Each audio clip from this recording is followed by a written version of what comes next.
Mark Rogers TV back with you. Good to be talking some Nebraska football. We bring in Sean Callahan. You can join him in a number of venues, Husker Online in particular, during the football season there in Omaha, ABC Omaha, as the Nebraska guy. Check out his Twitter.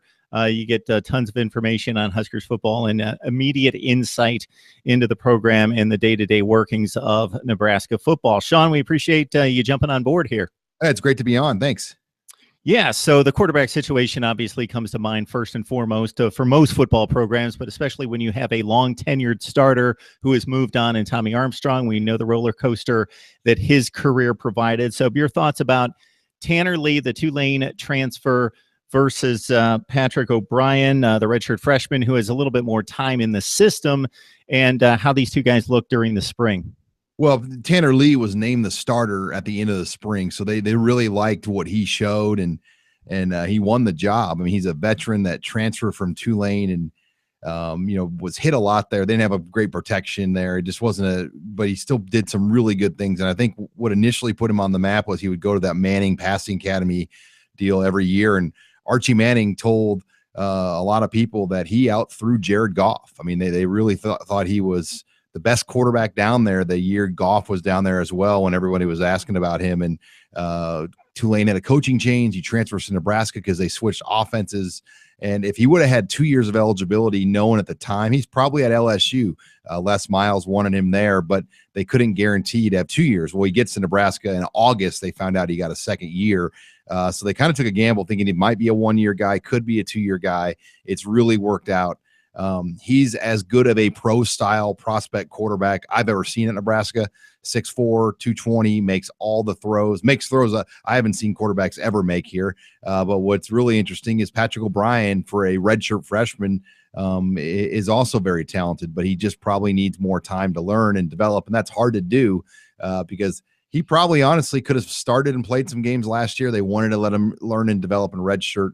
And now he's got to keep doing that behind a guy like Tanner Lee, who's going to now have 2 years of eligibility potentially. But they think he's a legitimate draft pick type quarterback when it's all said and done. Sean, it's taken going into year 3 now, but do you think there's a bit of ease there and comfort for Cornhusker Nation and Nebraska fans and also the coaching staff, knowing we finally have a guy who can run the offense that Mike Riley wants to instill, versus the Tommy Armstrong, the athlete guy that wasn't necessarily a good fit?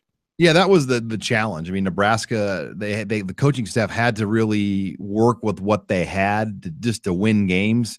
Nebraska fans were not going to accept a rebuild year just because they were going to try to do it their way.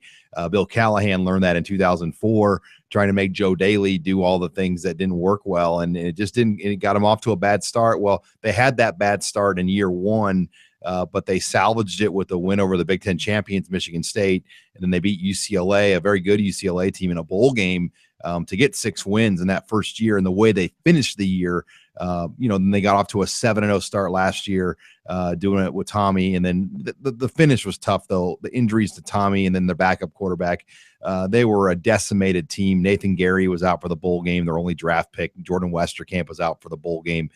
So when they got beat by Tennessee at the end of the year, it really soured the 9-win season they had, but they still took a step in the right direction. And now, they got those 2 years out of the way. They are going to turn the page. They are going to do more of what Mike Riley wants to do on offense. They've brought in Bob Diaco on defense to kind of change that around where they struggled. So you're right. This will be a big year. The schedule's tougher, though. That will be the biggest challenge because they have Ohio State, they have Penn State, they have Oregon on top of their Big Ten West slate, and even Arkansas State out of the Sun Belt. It's going to be a very difficult opener. They're a consistent 9+ win team every year that wins the Sun Belt, and they get a lot of transfer type guys there. So that's going to be out of the gates a pretty good test week 1 this year.